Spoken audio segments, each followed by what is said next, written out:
Hello friends. ഇന്ന് നമ്മൾ നോക്കുന്നത് നമ്മുടെയൊക്കെ ബാത്റൂമുകളിലെ ഡ്രെയിനേജ് സിസ്റ്റത്തിൻ്റെ സെപ്റ്റിക്കിൻ്റെ ടാങ്ക് അതായത് സെപ്റ്റിക്കിൻ്റെ കുഴി നമുക്ക് എങ്ങനെ ഡിസൈൻ ചെയ്തിട്ട് ചെയ്യാമെന്നുള്ളതാണ് നോക്കുന്നത്. ഇതിപ്പോൾ ഓൾറെഡി ഡിസൈൻ ചെയ്തതിന് ശേഷം ഓൾറെഡി വാർത്താണ് ചെയ്യുന്നത്. കല്ല് വെച്ച് രീതിയിൽ ചെയ്യണമെങ്കിൽ ചെയ്യാം, അതല്ല കല്ല് വെച്ച് ചെയ്ത് നന്നായിട്ട് മിനുക്കിയെടുത്തതിന് ശേഷം വാട്ടർ പ്രൂഫ് ചെയ്താലും ചെയ്യാം.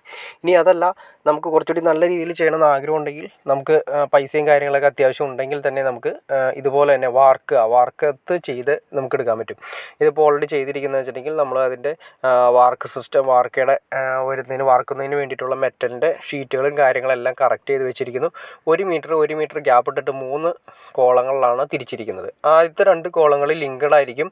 പിന്നെ വരുന്നതെന്ന് വെച്ചിട്ടുണ്ടെങ്കിൽ അടുത്ത ഈ സെൻറ്ററിൽ വരുന്ന സെപ്പറേഷൻ ഇപ്പുറത്തു നിന്നുള്ളതിനേക്കാൾ 1 ഇഞ്ച് താത്തിയായിരിക്കും അതിൻ്റെ സെപ്പറേഷൻ വരുന്നത്. പിന്നെ അതിനുശേഷം ഈ 3 കുഴികൾ കൂടാതെ സെപ്പറേറ്റ് വരുന്ന ഓവർഫ്ലോ വരുന്നുണ്ട്. അത് സെപ്പറേറ്റ് നമുക്ക് റിങ് വേണമെങ്കിൽ ചെയ്ത് അതിന് വേണ്ടിയിട്ടാണ് തൊട്ടപ്പുറത്ത് നിങ്ങൾക്ക് കാണാൻ സാധിക്കുന്നുണ്ട്. തൊട്ടിപ്പുറത്ത് സ്പേസ് ഇട്ടിരിക്കുന്നത്. ഈ സ്പേസ് ഇട്ടിരിക്കുന്ന സ്ഥലത്ത് ഓവർഫ്ലോവും കൊടുക്കുന്നുണ്ട്.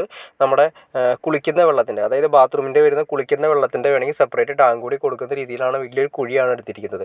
ഇതിപ്പോൾ ഒരു ഓൾറെഡി കമ്പി ഇട്ടിട്ടാണ് ചെയ്യുന്നത്. ഇനി അതിന് ശേഷം നമുക്ക് വേണ്ടതെന്ന് വെച്ചിട്ടുണ്ടെങ്കിൽ ഇത് ഓൾറെഡി താഴെ ഓൾറെഡി വാർത്തതിന് ശേഷം ഏറ്റവും താഴെ അതിൻ്റെ ബേസ്മെൻറ്റ് കുറച്ച് കോൺക്രീറ്റ് കാര്യങ്ങൾ ഇട്ടതിന് ശേഷം അതിൻ്റെ മുകളിലാണ് ഈ പറഞ്ഞ രീതിയിൽ ചെയ്യുന്നത്. മിനിമം ഏകദേശം ഒരു 3 ഇഞ്ച് കനമെങ്കിലും അതിൻ്റെ ഗ്യാപ്പിനുണ്ടാവും.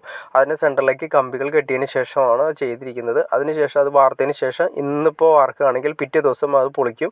അതിനുശേഷം അതിൻ്റെ മുകളിൽ വെച്ച് വീണ്ടും ഒരു സ്റ്റെപ്പ് കൂടി വാർക്കും. മിനിമം ഒരു 2 മീറ്റർ താഴ്ചയുണ്ടാവും. ഏകദേശം ഒരേ മീറ്റർ അതിൻ്റെ വീതിയും കാര്യങ്ങളെല്ലാം ഉണ്ടാവും. അപ്പോൾ നമുക്ക് നന്നായിട്ട്, അതായത് ഈ സെപ്റ്റി ടാങ്ക് വേണമെങ്കിൽ നമുക്ക് റെഡിമെയ്ഡായിട്ട് പുറത്തുനിന്ന് വാങ്ങിക്കാനും കിട്ടും. അതുപോലെ തന്നെ നമുക്ക് ഇതേപോലെ ചെയ്തെടുക്കാൻ പറ്റും. ഇനി അതല്ല PVCയുടെയും വരുന്നുണ്ട്, പല രീതിയിൽ വരുന്നുണ്ട്. നമുക്ക് ഏതാണോ കോസ്റ്റ്ലി നമുക്ക് ചെയ്യാൻ പറ്റുന്നത് അതിനേക്കാൾ അതേ രീതിയിൽ തന്നെ നമുക്ക് ചെയ്യാം. ഇനി പെട്ടെന്ന് നമുക്കൊരു സെപ്റ്റിക്കിൻ്റെ കുഴി കാര്യങ്ങളെല്ലാം കുത്തി ക്ലിയർ ചെയ്തിട്ടുണ്ടെങ്കിൽ നമുക്ക് റെഡിമെയ്ഡായിട്ട് വരുന്നുണ്ട്.